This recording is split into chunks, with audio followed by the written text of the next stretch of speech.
Hello, everyone, and good evening from this part of the world. Good morning to those if you've just woken up.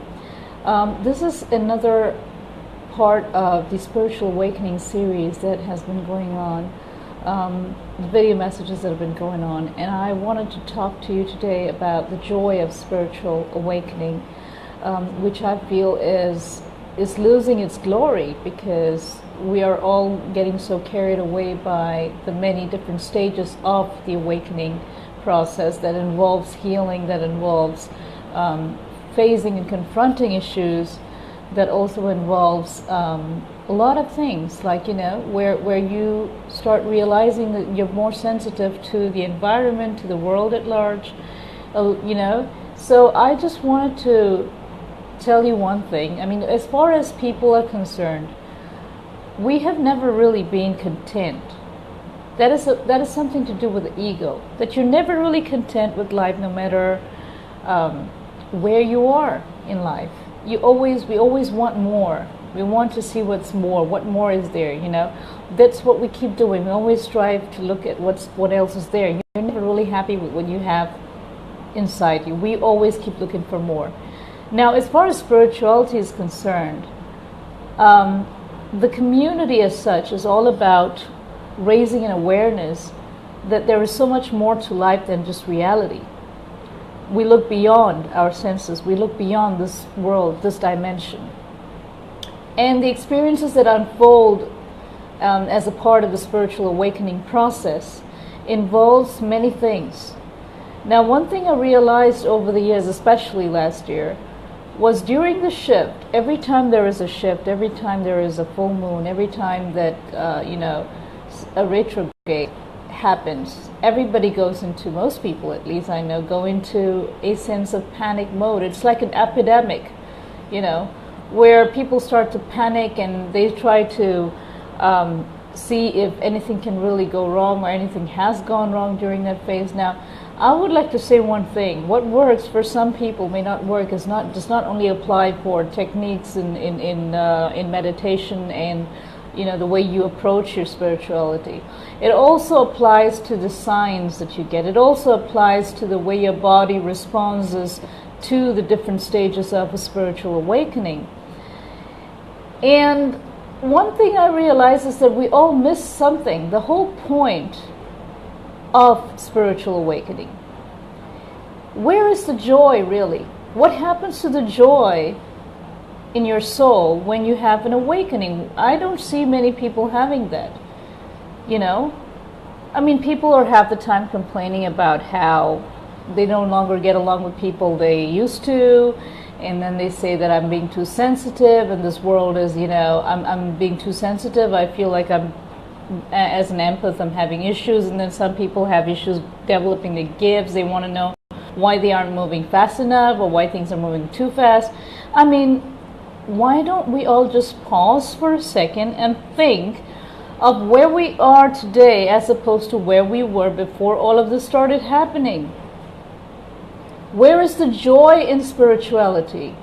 What happened to the joy in your soul? You're supposed to be celebrating your soul during a spiritual awakening, and not the other way around. You're not supposed to sit there and regret that, this isn't moving fast enough, or that isn't moving fast enough. Things don't have to move fast enough. Things don't have to always be, right. What were your expectations? Did you have really high expectations of a spiritual awakening? Did you expect magic overnight, that suddenly you'll become this I don't know, some supernatural being of light that no longer fits into the world? The spiritual experience, the spiritual awakening, is supposed to bring you deeper into life, a deeper understanding of life. It is not meant to take you away from reality. This is not an escapism. It's not a little cave that you build for yourself and you just vanish into. And why did anyone even think that, being an empath is a painful experience? Nothing was ever created to inflict pain as far as the spiritual process is concerned. It's there to every process in a spiritual awakening is created to give love into yourself, to love your soul, to love your very being, to love this dimension, to love the very process of your existence, the one consciousness. Why are you not celebrating that? What is wrong with us? When will we ever have enough to feel that joy? When are we ever going to be celebrating ourselves? We all need to move into a different mode of celebrating our souls. People who have, just put yourself in the position of those who are not awakened. They don't even know half the things you do. They don't have the experiences that you do have. Now let me tell you one thing. Unlike everything else we go through in an incarnation, where maybe you have you have birth, and then you have death, and then you have everything in between. Unlike that, a spiritual awakening of this kind happens just once in a soul's entire existence. So enjoy it. All right, enjoy every little thing that you learn about your spiritual awakening. Enjoy the ability to explore yourself. Every little thing. You had a vision today? Great, fantastic. Don't sit there and start mourning about it. Don't start thinking, oh my God, what is that about? Now that's frightening. And if you experience something like you have goosebumps and you feel some presence in your room or something, and then you start wondering, oh, there's something wrong with me, and you go online and you see a million different interpretations of your experience, you start comparing yourself to all the experiences everything you read about on the internet. Why don't you make yourself why don't you find the joy in this experience? It doesn't mean that I was in any way immune to dark entities. It does not mean that I've always loved my spiritual experiences. I've had my struggles. I've struggled it since I was 2 years old. But I've learned to celebrate my existence. I've learned to love everything. I've learned to have gratitude, What some people say, okay, that there are quite a few people who came up to me and said, when you even complain of, say, you're dizzy or you're sleepy and you're tired and there are different things that you go through, and then they try and go online and see that 10 people would have said, look, I'm sleepy today and I probably have a headache and I don't feel so well, it's probably the Mercury retrograde, and you would be like, oh yes. You know what that happens to your mind? You know what that does to your mind? You're attracting it. You're adding more energy into something that probably never was supposed to be that way. Right? Now, a full moon happens every month. It's probably happened even before you even realize that it has any effect on you. I'm not saying that it does not have any effect on you, or it should not. I'm saying that don't condition your mind into believing that someone else's experience is also yours. I'm not saying that you will not experience it. I'm not saying that you're supposed to be immune to it and you should celebrate the fact that, that these things can't happen to you. I'm not saying that. I'm just saying that have some joy into your life. The spiritual awakening is such an amazing experience, every little bit of it. If you think you're an empath and you are absorbing too much of energy from people around you, why don't you look at the brighter side of things? You're able to feel their emotions. You don't need to stare at a child who's covered in blood and bruises on TV for you to feel empathetic about human life. What about those people who are around you? Does it have to be tragic for you to feel empathetic and say, okay, I'm feeling really sad now? Why don't you feel empathetic about the people around you? What's wrong with that? If you have major issues with that, wear a quartz crystal. Find something that will kind of reduce the effect. But that's a gift. How can you not appreciate a gift? And some of us, you think that you're developing too slowly. We lose our patience. Did you ever realize that you didn't have these gifts at one point? And how were you then? You were fine. You were fine. So now when things start happening, you want things to hurry up. Why? Because everything in your life is faster. You have a faster car, you have a faster phone, you have a faster life, so you want a faster spiritual life. That's not how it works. You can do anything in the world you want, but that's not how it works. If you want to become a healer, you got to work at it. You've got to work at it. Don't just look at the glory. Never look at someone's glory alone. Look at the work that went behind that glory. It's easy to compare someone else with yourself, someone who's doing well. But you know what? Behind that glory, behind all that glitter and glamour and success and fame or whatever you call it, there was probably back-breaking work for years and years and years.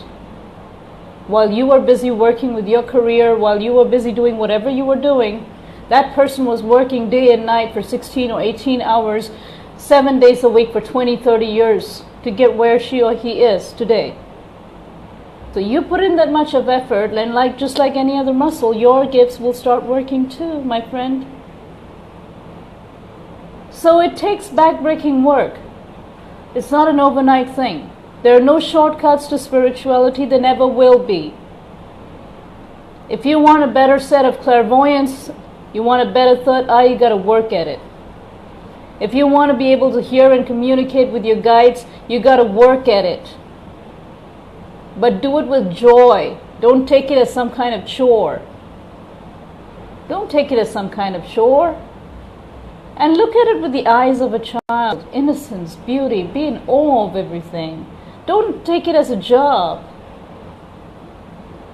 If you want to become a healer, it's not just about going out there, grabbing the nearest Reiki course and going through it for what? I don't even know how a Reiki course works or how long it takes for you to master it. But I think nowadays it's become like an instant thing. 1 month down the line, you're a Reiki master. I don't even know what a Reiki master is. Is it really that simple? I thought energy was the main source. When did techniques, all about learning techniques alone, qualify you? Everything is so beautiful if you make it out to be. If you're patient enough. Patience is the biggest gift that you can gift yourself in this lifetime. Not just in spirituality, but in everything. Just try being patient. You can ask me to wait for anything in this world and I would. Because I know that at the end of the day, I will, whenever it is the time is right, I will get what I deserve. And you will be duly rewarded. And the kind of rewards that you're talking about that the other dimensions gift you is way, way bigger than anything this dimension can gift you. So have patience and celebrate your spiritual experience. Every little bit of it. Don't get carried away by other people's experiences. Don't compare yourself to other people. You are unique and you're beautiful, and your experience and your journey as a soul is unique like your fingerprints. Cherish every moment you have because it's never coming back. Whoever said that if you're the higher you go up the spiritual ladder, the better it gets, you get amazing experiences. No.